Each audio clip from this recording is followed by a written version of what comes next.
a nod when you're ready. Get ready, fanboy.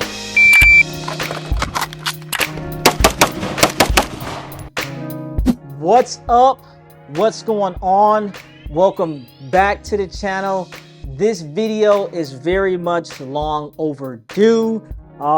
It is a Friday night. I just got back from the gym. It's like 22:40, almost 2300, and I've been wanting to put this video out, and I basically want to talk about everything that I have went through with my Springfield Prodigy 1911DS, as far as like what I've done to fix the issues, how it's been running, me fitting the trigger and putting in the EGW internals, my experience with the customer service piece of it, sending it back to Springfield, ownership, just like everything with the gun. So this video might be kind of long.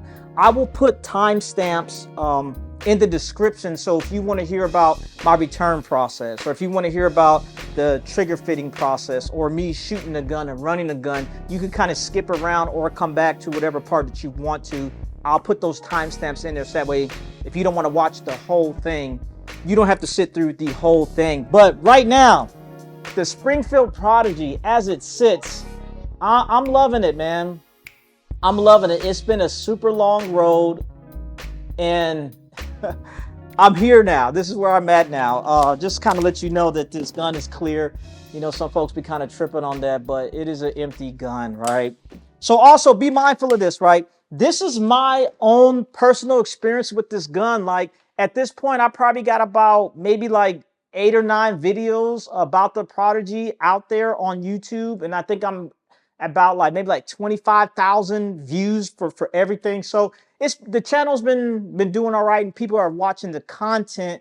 But dude, I've gotten so much like hate messages and negative comments about this gun, telling me that, you know, I don't know how to shoot, I'm not confident enough, I got to send it to a gunsmith, all this stuff. And it's been interesting. I'm not losing no sleep over it. I just think it's funny that, you know, the things that people want to say about it, but it's like my own experience with the gun. So anyway, let's jump right into this thing. Also, if you are liking the content, please consider subscribing to the channel, man. Drop a like, drop a comment, just anything. And if you can relate to some of the stuff that I've been going through with this gun, hey, drop a comment. We can start some dialogue, right? So jumping right into it, let's get it going. The Springfield Prodigy, dude, the gun was announced and it came out. The day that this gun came out, I bought it. I hit up my online distributor and I was like, yo, this new Prodigy just came out. Do you have it? He was like, yeah, I got it. I was like, I want it. I want to order it. So I bought the gun the same day it came out. For some more context, right? My gun serial number is the low 200s. So I got one of the first run guns when it first dropped, right? So the gun comes out. Soon as I buy the gun, I jump right on Springfield's website, right? I get on Springfield's website, I buy 2 more mags, and I buy the Armory plate for the gun. So, dude, I'm just super excited. And now it's starting to pop up, you know, on YouTube and on Instagram. And like the people who were given the guns, you know, they're dropping their reviews and stuff. So I'm super excited. I'm ready for this gun to get here. So all of a sudden, a couple days later, I say maybe like 6 days or so later, I finally get my gun, right? The gun comes in, I jump back on Springfield, and I see that the mags have shipped, but the plate didn't ship. So I was like, okay, that's strange, but you know, I'm not tripping. So about a week later, I get the mags. I got the gun, but I don't have the plate. So I'm like, what is up with this plate? So I check it, and it was like, you know, back order. I didn't think that was going to be a big deal, but it was a big freaking deal, man. Like, it took months for me to get the plate, and I made a couple of videos about that, and I did a whole bunch of complaining and bitching about that, right? I think it took like 60 to 90 days for me to eventually get the plate. So with all that being said, I did not want to shoot the gun until I got the plate. I wanted the full package, and I'm just kind of like patient like that. If it's not the way I want it, then I don't even want to experience it. I didn't want to go shoot it with iron sights. I didn't want to find some other type of means. I wanted to shoot the gun the way I wanted it configured, right? So in the meantime, when I'm waiting for this optics plate, right, all these other videos are popping up from people who are getting to Springfield and they're going out and shooting it. And they're having like all these issues with the gun. The gun's not running. like problems with it, get it hung up on the disconnector, just like, you know, failure to battery, like all of this stuff, man. And I'm not gonna lie, man, it started to make me kind of worried, right? Now, me having my gun, you know, I was doing a bunch of like dry firing, you know, racking the gun, working the action, and it was already getting like crazy hung up, and it didn't feel as smooth as I thought it should have been. So I was already getting worried. So I dropped a Springfield Armory Prodigy Rant video, and that video got a lot of hate. And the main reason why I got a lot of hate is because people were saying, you're saying all this stuff about the Springfield and you haven't even shot it yet, which is very, very fair. But that wasn't the point of the video. It was just kind of like highlighting my concerns with it. So anyway, fast forward, I say, you know, like 60, 90 days later, I finally get the optics plate. I throw the optics plate on the gun and I go to the range. Problems. The gun doesn't run, man. And I made a whole video about that. And man, I was really pissed about it because I had waited so long to get the plate, to put the whole gun together so I can go shoot it. And now it doesn't run. And I've been having a lot of like failure to battery, and just the gun wasn't smooth. Rounds getting locked in the chamber. It was just like, man, it was really pissing me off. And I was feeling bad about it. So now that it was confirmed that I had a Prodigy that didn't run, the next thing was like, what am I going to do to fix the gun, right? So I will also say this. The Prodigy is my first experience with the 2011 platform, and is my first experience owning a 2011. I've never had a 2011 before. Now, I do have some double stack 1911 style pistols. I got my Rock Island TAC 22 TCM. I love that gun. I swear by that gun. Then I got a old school Black Ops Para Ordnance P14 double stack 45 ACP. Never had any issues with those guns. But those guns aren't necessarily 2011s. And for those of you that don't know, the difference between a 1911 and a 2011 is modular. The grip frame, the grip modular comes off of the frame. Like, that's the biggest difference when it comes to the 1911 and the 2011. Okay. So now I have no experience with this 2011, right? And from a lot of videos I was seeing, people were saying like, man, you just got to change the internals, you know, get the EGW kit, and then you're going to be good to go. So I was thinking about doing that to try to fix it. I didn't think it was nothing that I couldn't figure out. You know, I built a bunch of Glocks, I built a bunch of ARs, you know, I polished things and all kind of stuff. It was nothing that I didn't think I couldn't do. But I felt like I shouldn't have to do that to make the gun run. And a lot of people were saying like, dude, it's the first run gun. You should expect problems in this. I'm not loyal to any specific brand. I am a consumer who pays money for something. And if I pay for a product, at the very least, I expect it to run. So the fact that it was not running, that's where my gripes and complaints was coming from. But I said, you know what? I'm going to give Springfield Armory an opportunity to fix this issue, right? And a lot of people are saying, dude, just send it back to Springfield. So now I'm getting ready to send this gun back to Springfield. And on average, from the reviews I was seeing, folks were saying they was getting their guns back in like 7 to 10 days or so, right? So I call up Springfield Armory. Hey, what's going on? I'm Mr. Armstrong. I got this Prodigy, man, and it doesn't run. I've been having all kind of issues with it. Some of this, some of that. Can I send it back? Springfield Armory. Super nice, very friendly. Yeah, of course you can send it back. Hey, are you the original owner of the gun? Yes, I am. Do you have your serial number registered on our website? I do. What's your serial number? Gave them my serial number. They looked it up. They said, okay, cool. We see that you're the owner. You can ship it back. We're going to give you a shipping label, right? I had called Springfield that morning. They gave me that shipping label that morning. I shipped my gun out that day. I packed it up, I took it down to FedEx, and I shipped it straight to Springfield, right? From the time the gun was shipped to the time that Springfield got it, it took 2 days, right? I'm checking the tracking. It took 2 days for Springfield to get the gun, right? Springfield has the gun, and now they're working on it, right? I was doing other stuff, building other guns, messing with other projects. And y'all know I'm a cyclist, so I'd be building bikes and stuff. So I honestly forgot about the Springfield. I had freaking forgot about it. And somebody was on my page and it was like, yo, whatever happened with the Springfield? You posted the gun not running. Did you send it back to Springfield or whatever? And I was like, damn, what is going on with the Spring? Like, dude, I honestly forgot about it, right?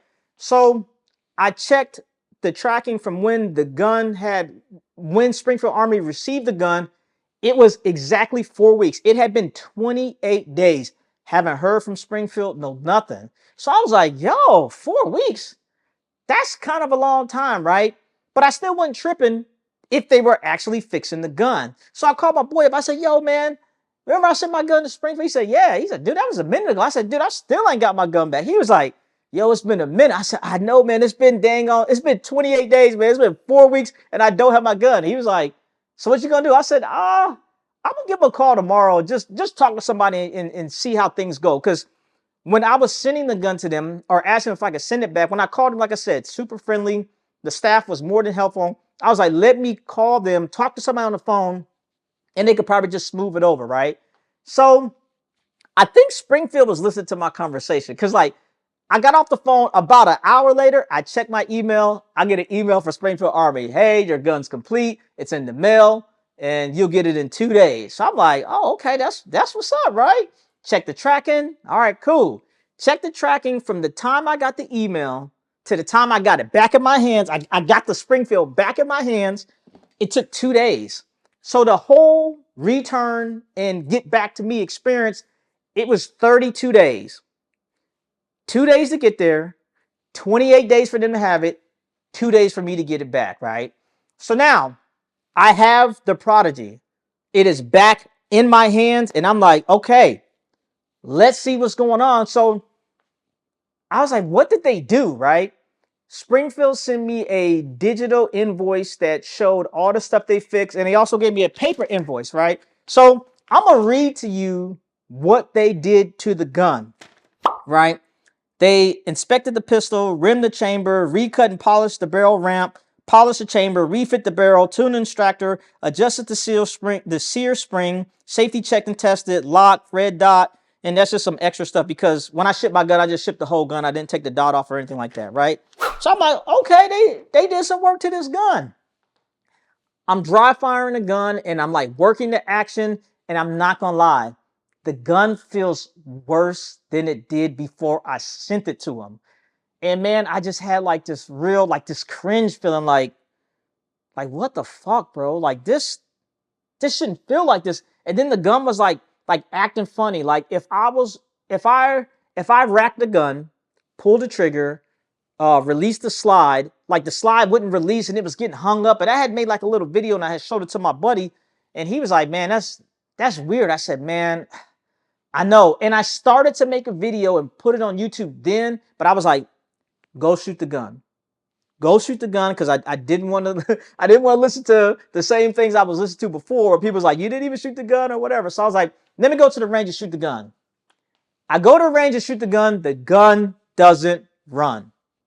Bottom line, up front, the gun doesn't run. And man, I'm pissed now, bro. I'm pissed because the gun doesn't run. And I started to make a video documenting that range session and it not running again, but I was just so turned off about the gun, and I was just so upset about the whole thing. I didn't even feel like documenting it though. I was just over it, man. So I was so pissed, right? So I called my buddy up again, and he was like, yo, what happened? I was like, the gun doesn't run, bro. I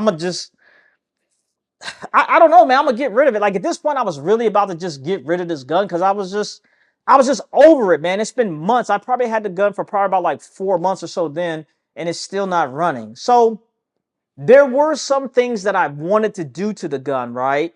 When it was gone to Springfield Armory, I had ordered a couple parts. I had ordered the toolless guide rod from Atlas Gunworks. I ordered the medium flat trigger from Atlas Gunworks, and I had ordered the Dawson Precision magwell. Those were things I knew I wanted to do regardless, because I personally like a flat trigger versus a curved trigger, and then the toolless guide rod. I just think it just makes things so much more convenient when you taking apart the gun, taking it down, and all that other good stuff. And I knew I wanted the magwell, you know? So I had already had those parts, but I didn't put them on yet because I wanted to make sure the gun was running before I did any types of modification. So now the gun's not running, right? And I'm like, what do I do, right? everybody was pretty much saying that the EGW kit was resolving those issues and then the gun was running. But like I said, this is my first time on a 2011 platform. I don't know nothing about a 2011. And I ain't gonna lie, I was kind of like intimidated by it. I was like, man, what if I fuck this up, man? I mean, at this point, but I was like, at this point, what else could I do? You know, I can't mess it up anymore, right? So I was like, you know what? Maybe I just need to find a professional who does this that can fix it. So there's this guy named Skip Gunz, right? Dude, he's all over YouTube. He's all over Instagram. This man knows 2011s, yo. I'd hit him up and I was talking to him through Instagram. I was like, bro, I got a Prodigy. It doesn't run. And I want to get it fixed. I heard about this EGW kits. Is it something that you could do? Dude was super cool, gave me a bunch of information. Yeah, man, I could basically knock it out. He basically told me, when you are ready to get this gun fixed, send it to me and I'll take care of it, right? So I already told him that I had the flat trigger and the toolless Guiderode and all that stuff. All I had to do was get the EGW kit, or I didn't even have to get it. I could just send him the gun, and then, you know, he's going to put that part in there. So at this point, I'm like, what am I going to do, right? I had no doubt that Skip's gun could fix the gun and make it run, because, I mean, that's what he do. His work speaks for itself. I didn't want to go through the whole process of sending my gun off to somebody else and then waiting. And I don't know what the lead time was or what the turnaround time was. And we all know when you are working with customizing guns, sometimes those lead times they always don't go according to schedule. And sometimes they get pushed left or sometimes they get pushed right. It's just a part of the business. And I didn't really want to go through that again. So I'm like, how hard could it really be to put this kit in, you know? So I'm like, who would know? EGW would know, because it's they damn parts, right? So I jump on the EGW website and I'm looking at it, and they had a kit. They had a kit for the Prodigy, right? And it was the, you know, the disconnector, the sear, the rear mainspring, and I might be missing something, but, you know, it was a whole ignitions kit, right? When I was looking on YouTube, seeing people who had replaced their parts with the EGW kit, a lot of people had a silver hammer, because the EGW comes with a silver hammer. And for some reason, I just wasn't feeling that, man. Like, the whole gun is black, it's all Cerakote, and then you got this silver hammer. It just looked weird to me, right? Now you go, it just looked weird to me, because I'm an aesthetics person. Just as much as I like performance, I like aesthetics, and I need a balance. I don't want no ugly stuff. That's just me. I'm sorry. I might not be the only one, or I may be the only one, but I didn't want that silver hammer, right? So when I'm on the EGW's website, I noticed that they have a blued hammer for the Prodigy. You know, blued, you know, it looks black. So I was like, okay, this is dope. Let me call EGW. So I called up EGW and I'm like, hey man, I got this Prodigy. I want to get y'all kit. Do you think it's going to fix it? It's like, yeah, it's going to fix it. So I'm like, the kit that y'all have has a silver hammer, and I really don't want a silver hammer. And I noticed y'all got a blued hammer. Is there a way we could swap it out, or can I pay a little extra to swap it? He said, look, we have a Prodigy kit that comes with the blued hammer. I said, okay, cool. So they gave me the product number, and then also we was just chatting, talk guns for a little bit, and then they offer stuff for active military and law enforcement. So I registered on their website, and then you get like special pricing, and it's not a huge discount, but it's a discount. So I'm like, okay, that's what's up. So while I got them on the phone, I'm like, once I get these parts, how hard is it to put it in the Prodigy, man? Is it like, do I really got to do a lot of fitting, or is it somewhat drop in? Like, yeah, I mean, how much work do I really got to do? So they was like, the main thing you got to do is fit the disconnector, and then pretty much like adjust the leaf spring. And I mean, that's pretty much it. I was like, that's it? They said, yeah. I said, oh, well, shit. Yeah. Okay. I'm gonna get the kit. Right. And they also got 2-day shipping. So I'm like, damn, okay, $120. I get the whole kit and 2-day shipping. To me, it was a no-brainer. And I think it was like a Wednesday when I ordered it, 2-day shipping, get there on Friday. I'm like, look, I'll fix the gun this weekend, and then next week I'll go shoot the gun. So I was like, cool, that's what's up. So I ordered the parts. 2 days later, the parts come, right? I get the parts. I'm so excited. I open everything up. So I'm like, let's learn this 2011 platform. So I take the whole gun down, right? Now, when the gun is down, I am looking at the stock internals from the Prodigy, and I'm like, you know what? I'm pretty sure some of these parts could have been reworked and probably fitted just a little bit better, and the gun probably could have ran. I'm pretty sure I could have fixed it with the stock internals. But since I already had a quality internals kit, the whole ignition kit, I'm like, I'm just gonna, you know, fix it anyway. So when I was putting the gun together, the disconnector doesn't want to go through the frame, and that's the fitting that the EGW rep was telling me. And basically, you just have to remove just a little bit of material around the disconnector, just to the point that it fits through the frame. And once I moved a little bit of the material, then I just high polished it, and then it was smooth going in there. So in addition to that, I was like, since I'm in here and I'm messing with everything, I'm gonna polish everything that I think needs to be polished. So any point that provided friction or there was like some type of surface on surface, I reworked it, right? So the Atlas flat trigger, the bowl is already polished, but it's not like a super crazy high polish. And if you look at the back of the bowl, like the little angle where the bottom of the disconnector connects to the bowl, I reworked that. And when I say reworked, if you understand like sanding and different sandpapers and grits, this is what I did. I did 3,000, 5,000, 7,000 flits. And flits is a specific gun polish that I use to polish stuff, and I use my Dremel with the felt wheel. So when I'm talking about reworking something or polishing something, 3,000, 5,000, 7,000 flits, right? So I reworked the back of the trigger bowl, the top of the disconnector, like around the top around the top of the disconnector, in the top of the surface of the disconnector, and at the bottom of the disconnector where I guess like the foot hits the back of the trigger bowl, I reworked that. And then there's a part of the sear that engages with the hammer. I've worked that as well. And I did everything. When I got done polishing it, it was like glass. Like you could run your fingernail across it and it was super smooth. When I put the gun together and I dry fired it, I said, this is about to be stupid. Like, I already knew it was about to be stupid, right? So I pulled out my trigger gauge and I was measuring the trigger pull. Dude, my gun consistently breaks about like 2.5, 2.6 pounds consistently. I had dropped a couple shorts like on YouTube, and people was giving me a hard time about that. Man, 2.5 trigger, that trigger is so light. I would never carry that gun and blah, blah. It's not a carry gun, bro. Who the hell is walking around with a 2.5 pound trigger on a carry gun? Like, it's a range gun. I've got guns with light triggers. That's what I built it for. I want to run this thing, right? So now I did the dry fire, got the gun back together. Everything's polished. The gun's looking sexy. The gun is feeling sexy. The thing now is like, does this motherfucker run, right? I did a whole video about that, took it out to the range, and dude, I was so excited. I was so impressed with it. The gun was running extremely well. I'm loving the gun now. So now I'm like, okay, let's see how consistent this 2.5 pound trigger is, right?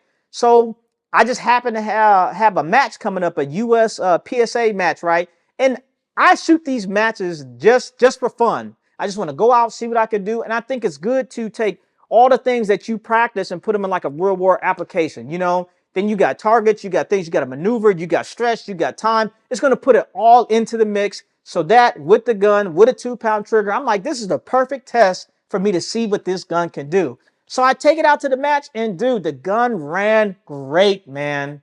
The gun ran great. I had a couple little minor, like some light primer strikes, and that could be just like, I could just change like the rear bearing spring or whatever, but the gun is great. I have absolutely no complaints about the gun right now, man. The gun is nice, and that's pretty much like everything I did to get this gun up and running. Oh, also, right, when I had the gun fully taken apart, right, you know, the gun is Cerakoted. So all the rails, I polished the rails too. Like, you know, when you take your gun apart the first time, the rails and all that stuff is black because the Cerakote. I polished all mine. And when I say polish, 3,000, 5,000, 7,000 flits. I polished, like, if you're looking just at the frame, the tops of the rails are polished and the slides of the rails are polished. And the action on this gun, dude, it's like butter, man. It is so freaking smooth, man. It is so freaking smooth. It's so freaking smooth. But anyway, I did all that, and like the gun is absolutely running, man. It's running. It's running. So on a scale of 10, how satisfied am I with the Prodigy? I'd say a 9. I'd say a 9. And I know what you're thinking. You're probably like, dude, you just spent all this time talking about all this stuff you did to this gun and it's running and you love it. Why is it a 9? I'm going to tell you why it's a 9. Because I'm a ported guy, bro. I like ported guns. So am I done with the Prodigy? I don't think so, bro. I think I'm going to get this gun ported, man. I really think I'm going to port this gun. And it's crazy because when I posted the video of me shooting the match, the US PSA match, you know, some of these people that compete, I guess they've been finding that video and they've been, you know, dropping comments and stuff on there. They're like, man, if you port the gun, it's going to move you to, you're not going to be in like a carry optics. You're going to be in a limited open division and you don't want to do that. You're going to mess up the power factor. You can shoot a 9mm, blah, blah. It's not that serious, bro. It's not that serious. For those that compete and that's what you do, then I hear you 100%, but that's not me. I do shoot those matches. I will continue to shoot those matches, but for me, it's just fun. I like ported guns. If I port the Prodigy and it puts me in that open category, I'm cool with that, man. I'm really cool with that. It's gonna be all right. Trust me, it's gonna be okay, man. This is me putting my hand on your shoulder. It's gonna be all right, man. It could be in the limited open. It's okay. It's okay. All right. So I'm really thinking about porting it. Or another thing, right? I'm not even gonna lie. I was like, man, what if I get another Prodigy, man? But right now I got the 4 1/4. If I got another Prodigy, of course it'd be the 5-inch. And if I got the 5-inch, then I would port that. And if I port it, dude, I might do something stupid. I'm talking about doing like maybe like the island comp type of port, kind of like how the OZ9 Hyper Comp is. I might get it ported something like that. And I know a company that does it. It's crazy expensive. I want to say it's like $1,100 for to get ported like that, but we all waste money on something. It might as well be island ports, right? So, but that's what I'm thinking. But besides me wanting to get it ported, the gun is straight up, man. It's a 10 out of 10. I love it. It's running very, very well. It's great. The next thing I might do is, like I said, I put the toolless guy rod in there, but it's got the factory recoil spring. I might drop down to like a 12 spring, or I might just get like a spring pack that has like 11, a 12, 13, 14, 15 pound, you know, swap it out and just see how do I like, tune it to how I like the recoil, you know, to feel with the gun. And I've done that before with like other guns. I think any gun that has like a guide rod system that doesn't have a captured guide rod and you can swap the springs, I think that's awesome because you can really tune it to your feel with the ammo that you shoot to get the gun to react or act the way you want it to act, man. So I think that's about it, man. I'm looking at the timer on this thing. It's like 27 minutes and it might be a little bit longer once I throw some other stuff in there. But that is the story of my Springfield Armory 1911 DS. Everything, man. It is done. I got the Atlas Gunworks flat trigger. I got the Atlas Gunworks toolless guide rod. I got the Dawson Precision Magwell. I got the EGW internals. I got my Hollow Sun Solar Titanium dot. My X300. They both wrapped in the black multicam Condor light. It's nasty, man, and that's all I got for y'all, bro. I'm out.